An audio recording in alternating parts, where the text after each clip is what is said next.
anything to add? No, it's the only thing, I'm going to just kind of preface it with this so that we understand the purpose of the call. And that is really, I'll be honest with you, Mr. Chucri. We've gotten a lot of pressure to file a recall against you as well. And the reasons for that stem from everything from, you were part of the mask mandate to going into the elections, which to me is the most crucial and important part of this. We're present and there during the acquisition of Dominion and the whole process that took place, which is really what has people up in arms. So, when we have this conversation, I'm going to ask you some different questions about that so that at least when we have to make a decision and we have to stand with our integrity of our organization and our personal reputations, we can speak intellectually about it and have a good reason for behind whatever decision we come to. So hopefully that makes sense. I shared this with, and I don't mean to interrupt you, but I shared this with Eric too. If you guys want to do the recall against me, I'm okay with it. You can. If that's causing you consternation within the group, I'm fine with it. My public office doesn't complete me. I ran for this job because I knew you could bring a business mindset to government, and that's what we've done. The likelihood of me running for re-election is very minimal. I'm not a career politician. If I can't get my job done in 12 years, then I don't probably deserve to be in office. So I don't want you to feel as though you guys have to fall on your sword for me, because you're right. I did vote for the mask mandate. The only regret I have is we should have had a sunset provision, and I thought we should have done away with it back in August. As it relates to acquiring the Dominion software, at the time we did it, we weren't aware of what happened in Texas. Or else I would have given serious pause to that. I don't even think we can use this, and I said this to Eric last week, in 2022. Too much damage has been done by way of perception of it. So first and foremost, I don't want you to be backed into a corner trying to defend me, and if others are really strongly for those reasons pressing a recall for me, I'm okay with it. And if they get the signatures on recall, so be it. I mean, I'm okay with it. I've accomplished a lot of great things in Maricopa County. This has been a sad stain. I'm so disappointed in my colleagues for not wanting to do an audit 2 months ago. I can play messages from Rudy Giuliani calling and thanking me, the president wanting to call and talk to me. So I'm fine with where I sit today. I can tell you I'm incredibly frustrated. I'm in the most disappointed I've ever been with my colleagues in the 8 years I've been in office, that they wanted to fight this, and now they're finally coming around after 2 months. But that's kind of where I'm at. But this is more about me hearing you, not you hearing me. Yeah, no, this is more about getting answers, because like you, we're not doing this because we want to make a name for ourselves or somehow be successful in this. Of course, we didn't file without the intent of being successful. But our end game is not the recall. Our end game is exposing truth to the people. And there's some really cloudy, unanswered questions around a lot of this stuff. And you know this. I'm not telling you anything you don't know, because you're probably getting hundreds of emails and requests. And so I want to also thank you for taking the time to call us, because I know you're getting a lot of calls that you're not calling back, and probably for good reason. But were there RFPs done? Because I'm told by the Board of Supervisors, yes, there was competitive bidding. Yes, there was this, that, and the other. But there's nowhere publicly where that's transparent. Nowhere, if you go look at the minutes. There's some documents I can get to you that were sent to me that I'm happy to send to you. Okay. There was a 3-month, if not 4-month RFP. Who was the candidate that ran for Phoenix mayor? Marissa or something? Marissa Hamilton. Yeah. But the information she was putting out was flat out wrong. There was an RFP process, and this was vetted. This was done in front of the Judiciary Committee with Chairman Farnsworth. They came in, Dominion came in and spoke to him. So there was absolutely a vetting process. There was a trial run with a local jurisdictional election before we ever agreed to the Dominion. The biggest regret is we found out after the fact that we had already agreed to go with them. That's when we found out about Texas, and it was too late. But absolutely, there was an RFP. I can assure you that. And let me work on getting you that documentation And Eric, do I have your email? If not, can you text it to me? I'll text it to you, of course. But I'll get that that's to you. important information that I feel like has been not. I'm not going to go as far as saying it's been hidden, but it hasn't. This is stuff that, as the Board of Supervisors, I wish would have been made public. I think people want their questions answered, and I feel like there's really been a poor job of communicating real raw information, right? So who were the RFPs? And the other question I have, and I asked you this on our last call, and I don't think I got an exact answer from you. Who was the final person who came and said, boards of supervisors, honored gentlemen, whatever, we need to go with Dominion? Because I have a hard time believing, and I could be wrong, that the five of you looked at all three of these softwares and said, okay, we're going to go with Dominion. I think you had advisors. I think you had people involved. I want to know who put Dominion in the hands of Maricopa County. I think it was three people, as I understand it now. It would be Scott Jarrett, who was the new hire we had for elections. It was the recorder's office, because they play a role. So at the time, it would have been Adrian Fontes. And then it was just more from dotting I's and crossing T's that it was legitimate, would be our procurement department. Those three. Okay. Yeah. See, that's important, and that's what I assumed. I assumed it was Fontes and Jarrett. And I think if that information would have come out a lot sooner, it would have been beneficial for the people to know that. Yeah, and I'm surprised I didn't get you that before when you asked, so I apologize. But those were the three entities. And then, of course, Shelby, we have to approve it. We have to vote on it. So I'm not saying I wasn't a part of it. Right, and honestly, I appreciate the fact that you're not willing to skate on that fact. I do. I'm telling you, I appreciate that you understand that ultimately you guys have the authority. But I also understand what it means to run a big organization like Maricopa County. I mean, I can't imagine to the degree you know. And so you rely on advisors, right? We're only as good as the people advising us, and we're only as good as the information we're given.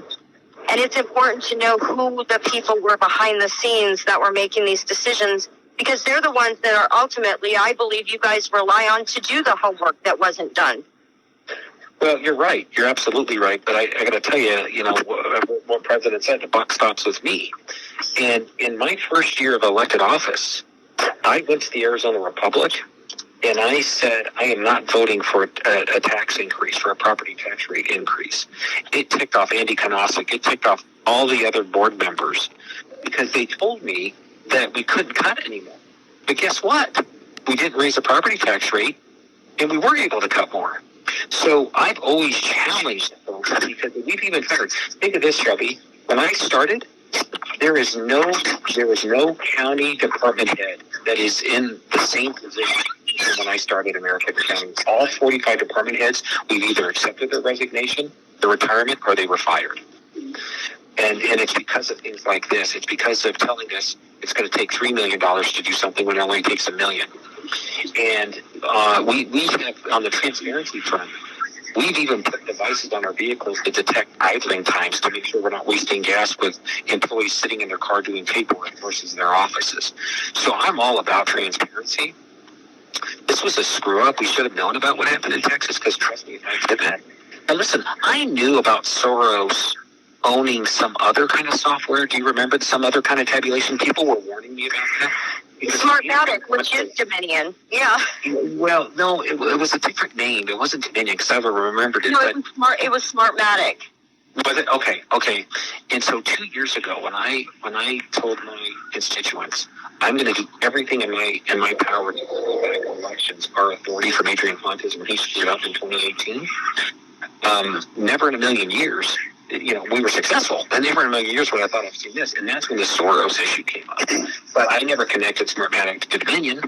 But I can tell you right now that I just think so much damage has been done with Dominion in voter confidence. And I'm talking about, people are trying to say, oh, this is the far right. These are just the Trumpers. And no, it's not.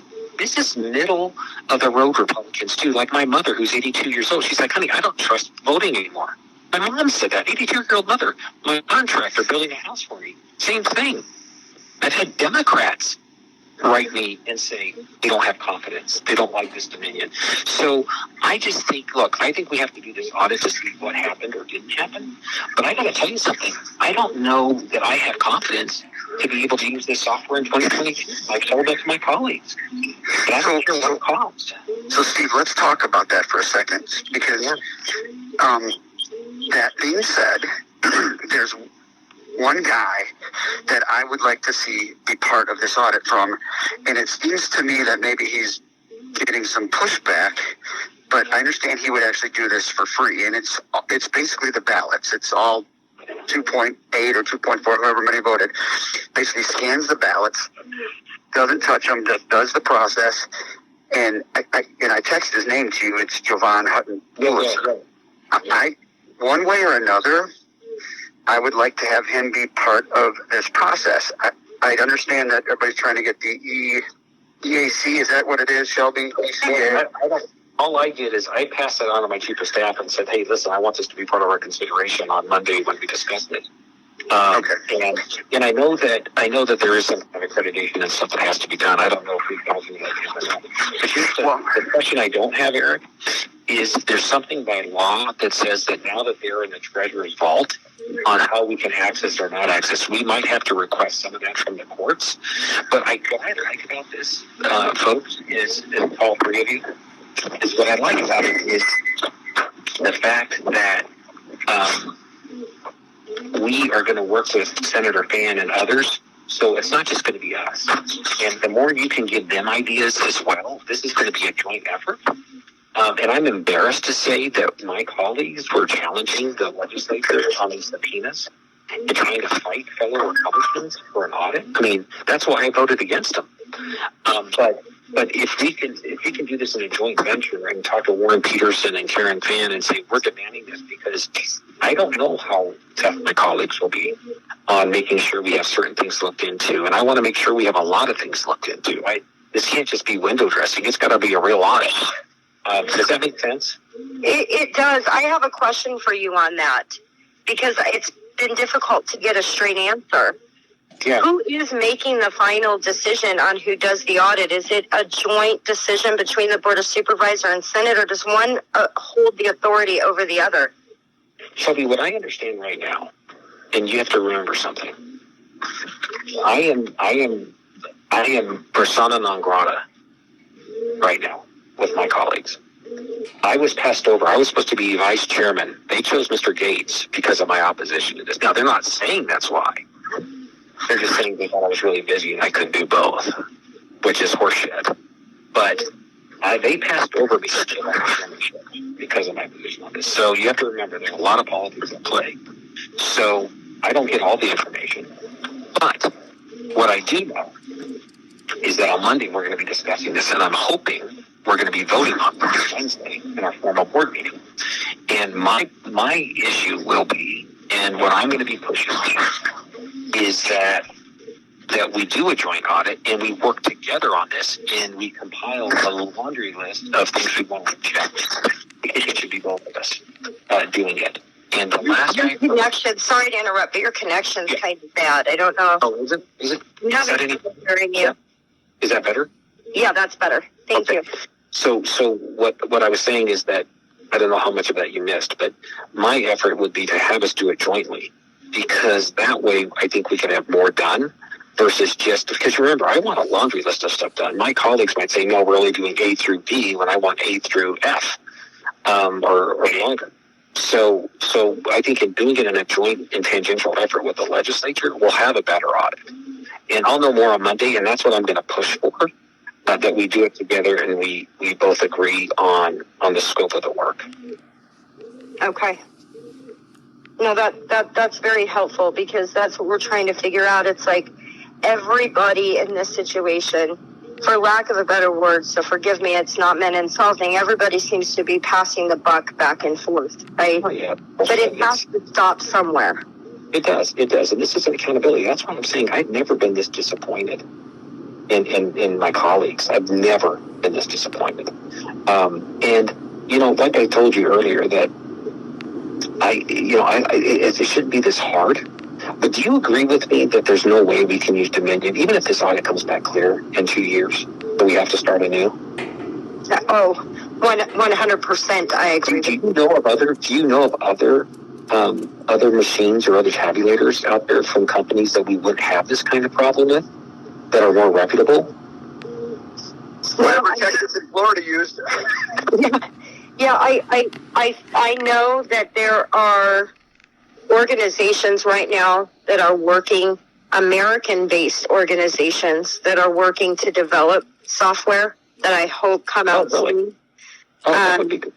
I think it would be great. Here's the problem: is most all of these election softwares are foreign-based entities, and people, you know how corporations work, right? You have a U.S.-based patent or a U.S.-based corporate address, but like Dominion was housed out of Europe and Canada, and that's proven. We should not allow organizations outside of U.S. interests to have a hand in our most sacred right as Americans, the driving force of our republic. And it's just the whole thing is so disturbing on so many fronts that I don't think people even understand. Frontera, are you familiar with who Michael Frontera is? He's the guy that signed the contract with you guys. If you pull the contract for Dominion software, Michael Frontera is the one that signed the contract on behalf of Dominion.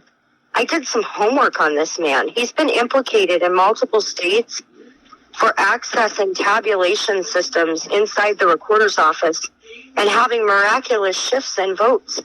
He used to be on the council, the Election Integrity Committee for Denver, Colorado, and he brought in Smartmatic, which was the parent company of Dominion, the one that Soros owns.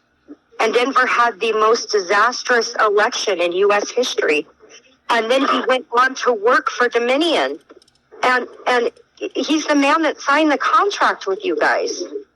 These are the things that we as investigative citizens, we see these things, and then we look at, our board of supervisors and our Senate and these various people, and we say, how can we as citizens, spending such little time out of our lives, know these things when the people we elect to represent us don't?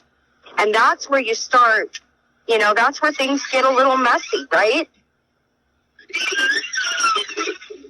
100%. 100%. Steve, is there again? What we're trying to do? Help me understand really quick why your board mates don't want the audit. What are they fighting? Why are they fighting us so hard to not have a true, complete, transparent audit? Well, here's a couple things. I think they believe what legal counsel said is that we can't push this while we're in litigation, which I think is BS. Uh-huh. I totally think it's BS. And that's why I voted against it. And between the four of us, I've got to run to my next meeting, so you might connect the Bluetooth, but I'm still here. I challenged our legal counsel to where we were yelling at each other. And you know who's really understanding? Who's that? Can you hear me? Yeah, we got you. Know who's understanding this after like 5 days of being in office is Stephen Richer. You should have a conversation with Stephen Richer because he'll verify everything I'm telling you. He's already frustrated. He's only been in office 5 days, but they're globbing on. I've said this to Eric several times that some folks always want to be right, or they make it about themselves. And that's what my colleagues are doing, unfortunately. They want to listen to, instead of making the decision for themselves, they just want to follow the gospel truth or whatever legal counsel is telling them. And I just don't understand it. And I'm not telling you the honest to God's truth. That's it. And they want to fight. They're mad that they were subpoenaed. And I said, I'm embarrassed that we had to be subpoenaed. Right. What do you mean you're mad? I'm embarrassed. Shame on us. So it's just why you guys are doing what you're doing versus other Republicans thinking it's wrong. It just doesn't, unfortunately, it's philosophical. And they want to fight and they want to be proven right. When I want to say, hey, guys, yeah, we might have pulled off a good election by way of logistics, but there's some questions and concerns about this software, and we should look into it. Don't just try to defend something because we don't know if it's good or bad. We're not techno geeks. We don't know anything about this. So let's turn it over to professionals who did it, who say something could be concerned here. And it's not just Arizona, right? It was Georgia. It was Michigan. It was all these other states. So it's not like it was just an isolated incident with no proof. Right. You know? So I think that's the answer, because I'll tell you what, I've questioned them. And do you remember about a month ago, Clinton Hickman had 2 auditors come out here? And I don't know if you guys heard this story. And I said, good, let's have them get going. And then our legal counsel said, no, we're still in litigation. I do remember something of that nature. And I said, well, why in the hell did we spend money to get 2 auditors out here and then send them back? That was a stupid-ass decision.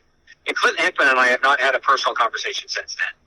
So, I mean, that's the kind of stuff that's going on, guys. And, so let me ask you a few questions on that.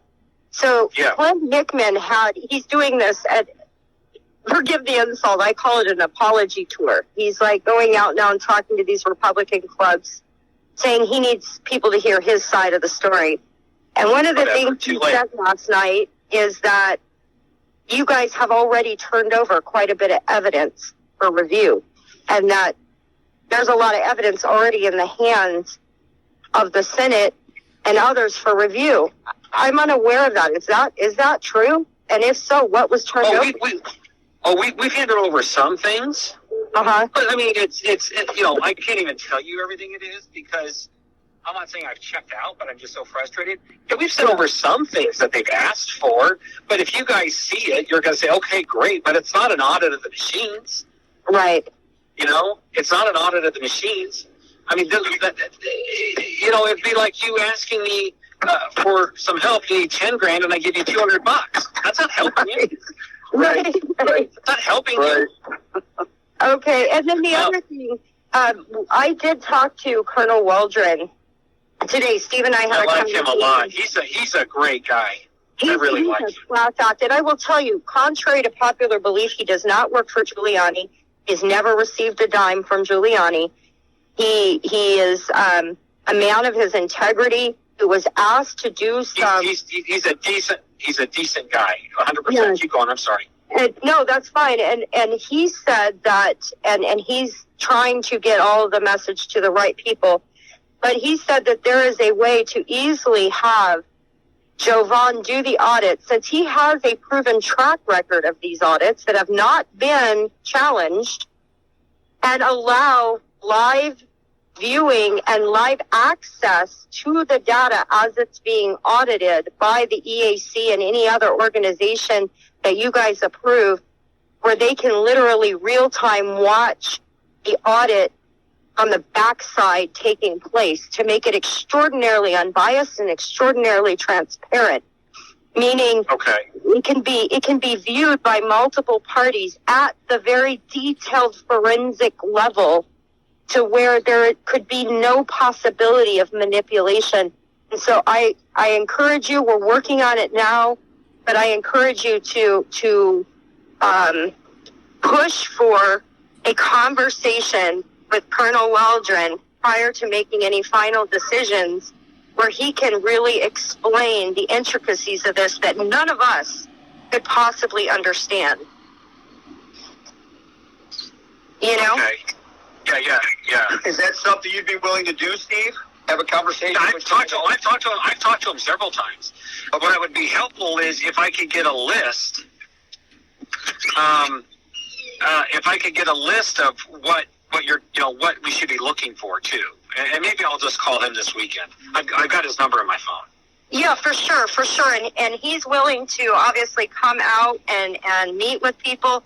Here's the other thing that we are working on, is we are working on getting a detailed affidavit from the Texas legislators who used Jovan, as to why and how they came to the determination that the EAC auditors are not equipped to do the forensic audit at the level. Oh, that would be that would be helpful. That would be So helpful. I'm trying to get my hands on that today. I'm in communication. Steve's in communication, I should say, with our connections in Texas, who are trying to get their hands on that. Look, you understand the EAC. I've done a lot of study on their EAC. I had a friend who was actually part of their citizen panel out in Virginia.